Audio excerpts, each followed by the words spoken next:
తెలంగాణ రాజకీయాల్లో జూబ్లీస్ ఉప ఎన్నిక హాట్ టాపిక్ గా మారింది.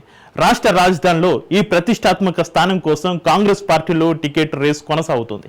అయితే అధికార కాంగ్రెస్ పార్టీలో జూబ్లీస్ చిచ్చు రాజుకుంటుందా?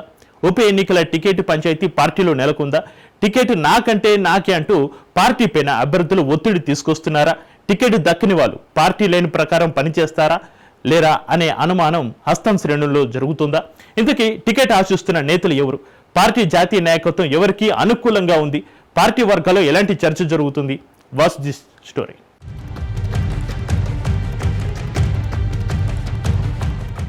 జూబ్లీహిల్స్ ఉప ఎన్నికలను అధికార కాంగ్రెస్ పార్టీ అత్యంత ప్రతిష్టాత్మకంగా తీసుకుంది. జూబ్లీహిల్స్ బైపోల్లో గెలిచి సత్తా చాటాలని హస్తం పార్టీ ఉవ్విళ్లూరుతుంది.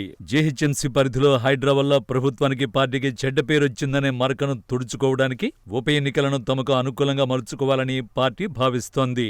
అయితే బై ఎలక్షన్లో టికెట్ నాకంటే నాకే అంటూ పార్టీలో తీవ్ర పోటీ నెలకొంది. టికెట్ నాకే ఇవ్వాలి, నేనే సమర్థుణ్ణి, పార్టీ కష్టాల్లో ఉన్నప్పుడు కూడా జీహెచ్ఎంసీ పరిధిలో నేనే అండదండగా నిలిచానని మాజీ ఎంపీ కాంగ్రెస్ సీనియర్ నేత అంజన్ కుమార్ యాదవ్ గుర్తు చేస్తున్నారు. అయితే ఆశావహులు ఎక్కువ సంఖ్యలో ఉండడంతో ఎవరికి టికెట్ ఇవ్వాలో తెలియక ముందు నుయ్యి వెనుక గొయ్యిలాగా కాంగ్రెస్ పరిస్థితి నెలకొంది.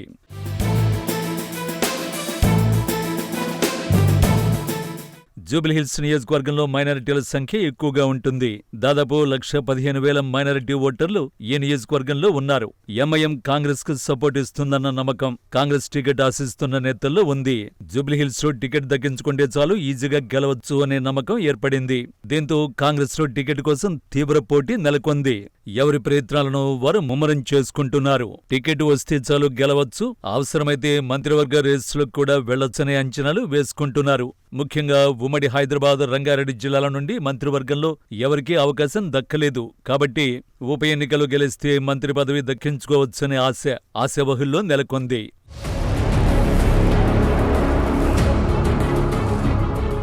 ఇప్పటికే తనకే టికెట్ ఇవ్వాలంటూ గళ్లను పెంచారు అంజన్ కుమార్ యాదవ్. తానే పార్టీలో సీనియర్ అని, మొదటించి కాంగ్రెస్ లో ఉన్నారని, జూబ్లీహిల్స్ లో ఎన్నో అభివృద్ధి కార్యక్రమాలు చేశారని, ఖచ్చితంగా తనకే టికెట్ ఇవ్వాలని బలంగా కోరుతున్నారు. అంతేకాకుండా తనకు టికెట్ ఇస్తే గెలుపు నల్లేరు మీద నడకవుతుందని, యాదవ్లకు మంత్రివర్గంలో స్థానం ఇప్పటి వరకు ఇవ్వలేదని, దాంతో తనకు మంత్రివర్గంలో కూడా అవకాశం ఇవ్వాలని పార్టీకి తన మనసులోని కోరికను చెబుతున్నారు. ఇక జూబ్లీహిల్స్ టికెట్ కోసం నవీన్ యాదవ్ కూడా తీవ్రంగా ప్రయత్నం చేస్తున్నారు. నియోజకవర్గంలో విస్తృతంగా సేవా కార్యక్రమాలు చేశానని చెప్పుకొస్తున్నారట. తనకు టికెట్ దక్కితే యువత, మైనారిటీలు, మహిళలు సంపూర్ణ మద్దతిస్తారనే విశ్వాసాన్ని వ్యక్తం చేస్తున్నారట.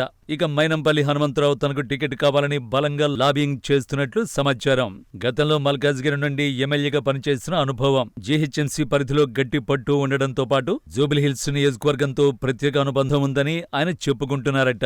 ఇక మాజీ ఎంపీ రంజిత్ రెడ్డి, బొంతు రామ్మోహన్, రోహిన్ రెడ్డి ఇలా ఎవరికి వారు ప్రయత్నాలను ముమ్మరం చేసుకుంటున్నారట. అయితే మైనారిటీ నుండి మొహమ్మద్ అజారుద్దీన్ టికెట్ ఆశించారు. కానీ వ్యూహాత్మకంగా ఆయనను గవర్నర్ కోటాలో ఎమ్మెల్సీ పదవికి జాతీయ నాయకత్వం నామినేట్ చేసింది. అయితే గవర్నర్ దగ్గర ఇంకా ఆమోదం లభించలేదు.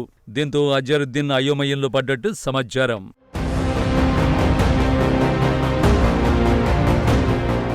ఇక టికెట్ ఆశిస్తున్న నేతల్లో ఒకరికి టికెట్ దక్కితే మిగతా నేతలు పార్టీ లేని ప్రకారం పనిచేస్తారా లేదా అనే అనుమానం పార్టీ వర్గాల్లో కలుగుతోంది. తనకు దక్కంది ఇంకెవరికి దక్కద్దనే వ్యవహారంతో టికెట్ ఆశిస్తున్న నేతలు ఉన్నారట.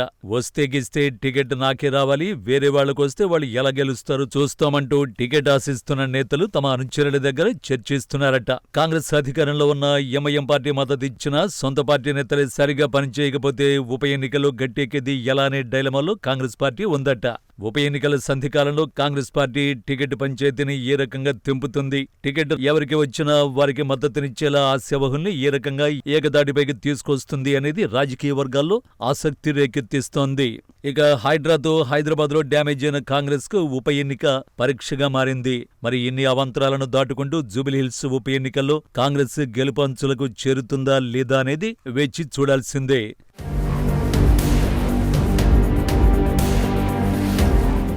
కాంగ్రెస్ పార్టీ ఉప ఎన్నికలో బీసీ అభ్యర్థిత్వంపై మొగ్గు చూపేందుకు సిద్ధమైనట్టు తెలుస్తోంది. తాజాగా అసెంబ్లీలో తీసుకున్న బీసీ రిజర్వేషన్ పెంపు నిర్ణయం పార్టీకి కలిసి వచ్చి ఉప ఎన్నికల్లో లబ్ధి చేకూర్చే విధంగా బీసీ అభ్యర్థిత్వాన్ని పరిశీలిస్తున్నట్టు తెలుస్తోంది. ఆర్థిక బలాలు, రాజకీయ కుటుంబ నేపథ్యం, ప్రజల్లో పలుకుబడి వంటి అంశాలను పరిగణనలోకి తీసుకుని అభ్యర్థిత్వాన్ని ఖరారు చేసే అవకాశాలు ఉన్నాయి. అయితే అందరికీ ఆమోదయోగ్యమైన బలమైన బీసీ అభ్యర్థిని బరిలో దింపేందుకు కసరత్తు చేస్తున్న ఇతర సామాజిక వర్గాల నుంచి టికెట్ ఆశిస్తున్న వారిని ఎలా బుజ్జగించాలనేది మాత్రం తలనొప్పిగా మారినట్లు సమాచారం.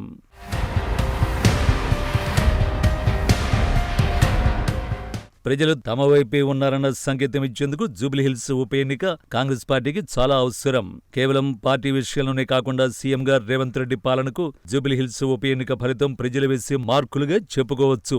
2023 అసెంబ్లీ ఎన్నికల్లో ఇక్కడి నుంచి గెలిచిన బీఆర్ఎస్ ఎమ్మెల్యే మాగంటి గోపీనాథ్ ఇటీవల గుండెపోటుతో మరణించడంతో ఉప ఎన్నిక అనివార్యమైంది. కానీ ఈ ఉప ఎన్నిక కాంగ్రెస్ కు చాలా కీలకమని చెప్పొచ్చు. ఇక్కడ గెలిచి బీఆర్ఎస్ ను ప్రజలు నమ్మడం లేదనే సంకేతాలను పంపించాలని సీఎం రేవంత్ రెడ్డి పట్టుదలగా ఉన్నట్టు తెలుస్తోంది. అలాగే గ్రేటర్ హైదరాబాద్ లో కాంగ్రెస్ పార్టీ బలపడుతోందనే సంకేతాలు పంపడం ద్వారా రాబోయే జీహెచ్ఎంసీ ఎన్నికల్లోనూ కలిసొస్తుందనే నమ్మకంతో ఉన్నట్లు సమాచారం. అందుకే ఇక్కడ ఎలాగైనా గెలవాలని కాంగ్రెస్ పార్టీ ఈ ఉప ఎన్నికను ఛాలెంజ్ గా తీసుకుంటోంది. మరి ఫైనల్ గా ఎవరు బరిలోకి దిగుతారు? ఎంఐఎం ఎటువైపు మొగ్గు చూపుతుంది?